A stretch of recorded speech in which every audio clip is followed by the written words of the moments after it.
guys, so today I am doing a mini series about coding, specifically web coding for web development. So the reason that I've decided to make this mini series of videos is that the number of people that have asked me how to get into coding, how to teach themselves to code, where are the resources, what is it that they need to go and learn.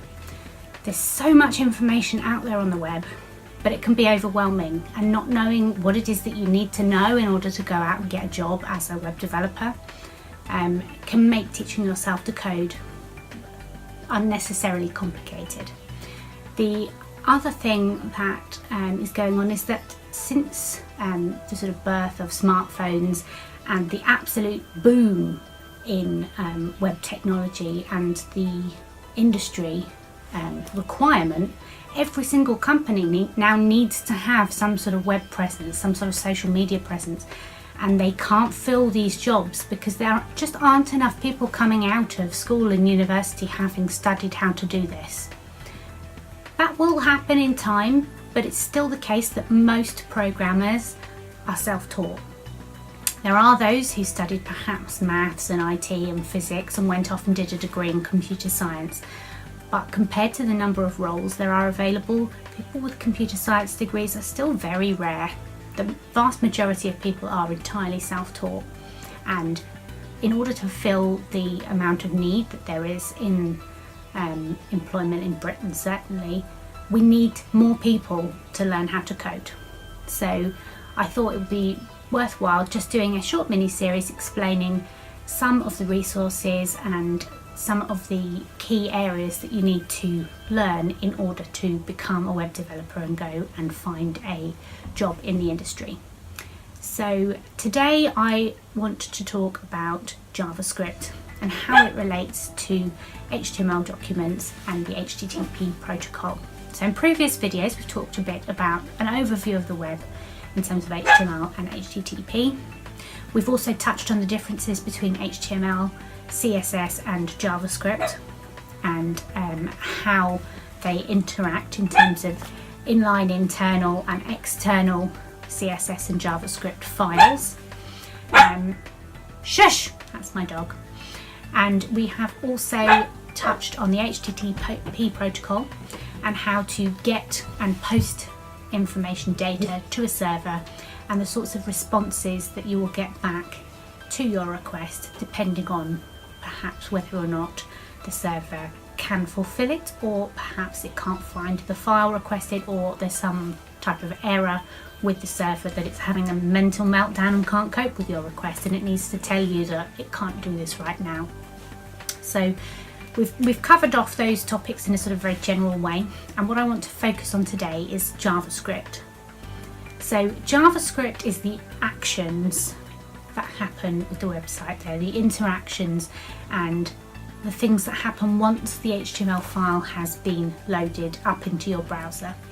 So you go to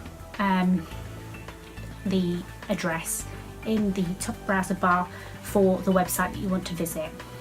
It then goes off, it finds the domain name server, it grabs the IP address, it then says to that IP address, which is the end server, it says, oh, I wanted to see this address. That then translates that into exactly which file it is it needs to load, sends that back to you using HTTP and a 200 success response with the HTML file in the body of the HTTP response. That HTML file then gets loaded up in the screen on your browser. So what happens when an HTML document is loaded is something that's called the DOM gets loaded. So the DOM is the document object model, which is essentially all the information about the various different elements, their classes and so on, gets loaded up into the memory of the browser, and it's there and rendered on screen, but it also has this memory of where bits of code are located just in case it needs to use them later. This ties in to JavaScript in that you can have functions that occur on a specific event which might happen later after the page has already been loaded.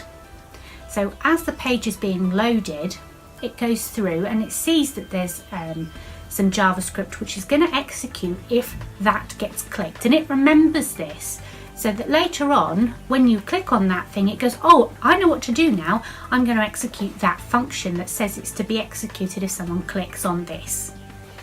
So that is essentially what loading the DOM means in terms of a browser rendering and loading a web page. So your web page is now loaded, it's remembered the sort of key pointers that say this is the thing you need to do when someone clicks on that button, and within that function you've got some JavaScript code that tells it what to do about that. So with CSS and with JavaScript you have something called selectors, and a selector is selecting a specific document object model element, so the DOM elements. So when we talked about HTML previously, we said, you know, you might have a P tag which is for a paragraph, or you might have an H1 tag which is for a top level heading. You can also give these elements specific classes to say this is a paragraph of type X, and so when you click on any paragraph of type X it will execute this function. A class can apply to multiple different elements, not necessarily even the same type of elements, it can just apply to multiple elements within an HTML document. So you could have a class that applies to both your H1s and your P tags, and it could only apply to some H1s and some P tags and not others. If you have an ID can only ever relate to one document object model element within that HTML file. It can only ever point to one thing because it's a unique identifier, an ID. A class is one that belongs to a group, so you can have multiple things that have the same class. In your CSS and JavaScript selectors, which are saying, you know, which document object model elements they belong to, you can use either the element P tag or H1, so you can put, you know, for P do this, for H1 do this, or you can refer to the class that you've given certain things or the ID that you've given individual things to say that's the thing I want to work on. So with your styles you can make the style apply to the certain thing, but with the JavaScript you can get it to act on that model in a certain event. So you tie together a selector and an event.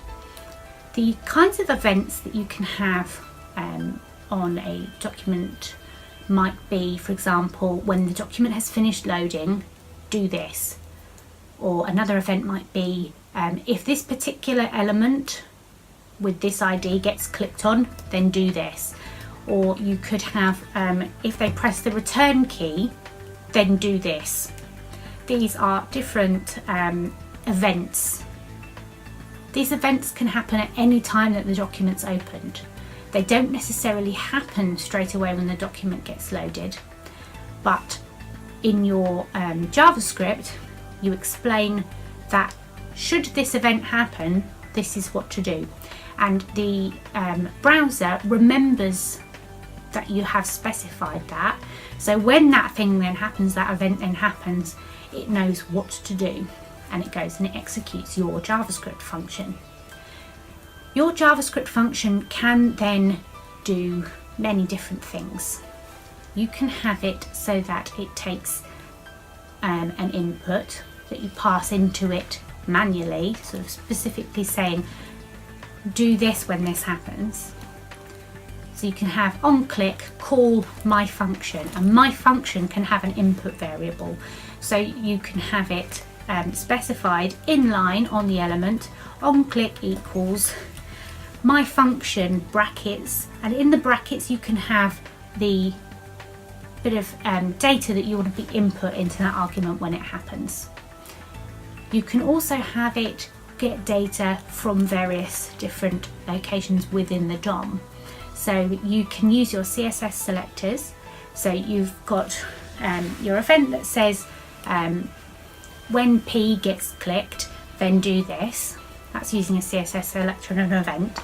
But then within the actual function that gets executed, you can say, okay, I want you to find the input field on this web page that has an ID of 123, and I want you to see what's been written in that input field, and you're going to use what's been written in that input field as the input argument for this function. So that's another example of a way you can get an input into that function. You can then do things to that data that's been input. So you could put it all to uppercase. You could, if it's a number, you could perhaps do some maths with it. You could say, okay, halve it and give me the answer. But you can perform certain actions on that data, and then you can output something. So you can either have it so that something gets output onto the actual DOM itself. So you can have it so that your output is that it finds the paragraph with ID XYZ, and it changes the text of that paragraph to be the output data. So if you took in your data saying hello world, and you changed that to title case so that it was a capital H, hello, and then a capital W, and then ORLD, O-R-L-D in lowercase, and you could have it print that out in paragraph XYZ on the page. That would be an example of taking an input, acting upon it, and then outputting it by putting it back onto the DOM in a certain element, using a CSS selector to put it back. So you can use CSS and JavaScript selectors to get stuff from the DOM and to put stuff back to the DOM. So that's one of the key sort of ways that JavaScript gets used.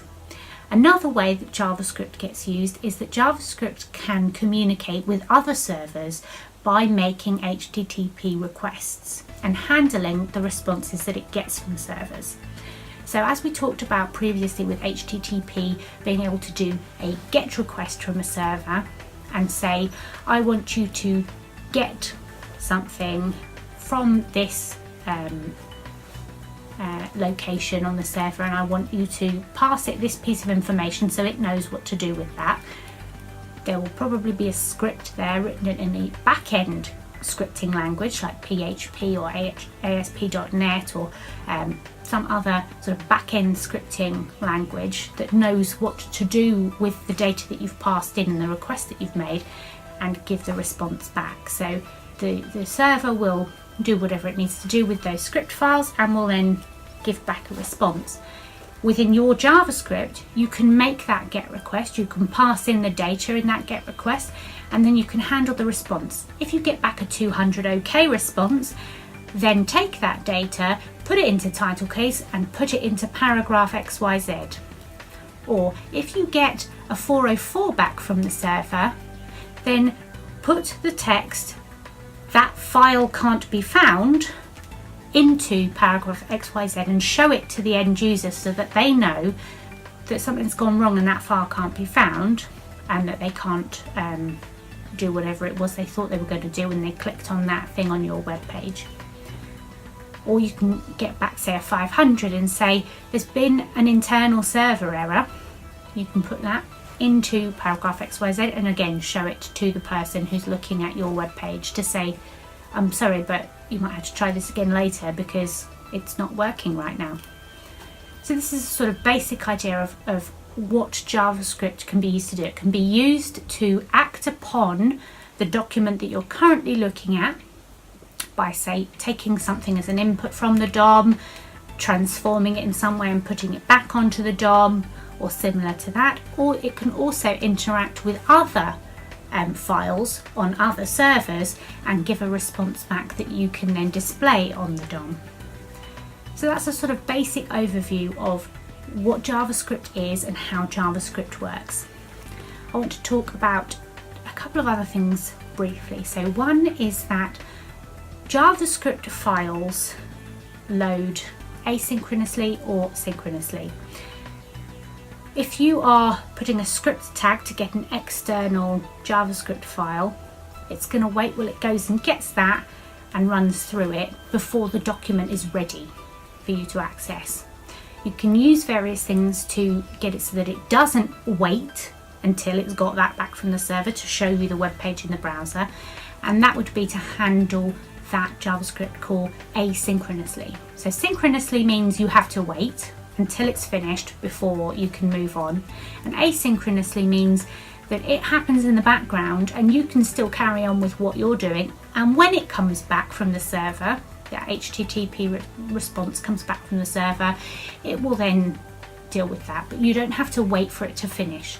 So that's the difference between synchronous and asynchronous when it comes to JavaScript, and that's a key thing that will keep cropping up, so it's worth getting your head around and learning a bit about asynchronous and synchronous JavaScript. Ajax, which is often referred to, is essentially doing asynchronous JavaScript. Ajax was primarily used for handling HTTP requests and responses from other servers where they didn't want to be held up. So you don't want to have to synchronously wait until the other server gets around to coming back, because if that other server's slow, or if the connection between your local PC and that PC over there is slow, you're going to have to wait until that comes back. So Ajax was basically a way of doing that asynchronously, and it's a part of JavaScript that sort of gets bolted on top of just the basic JavaScript.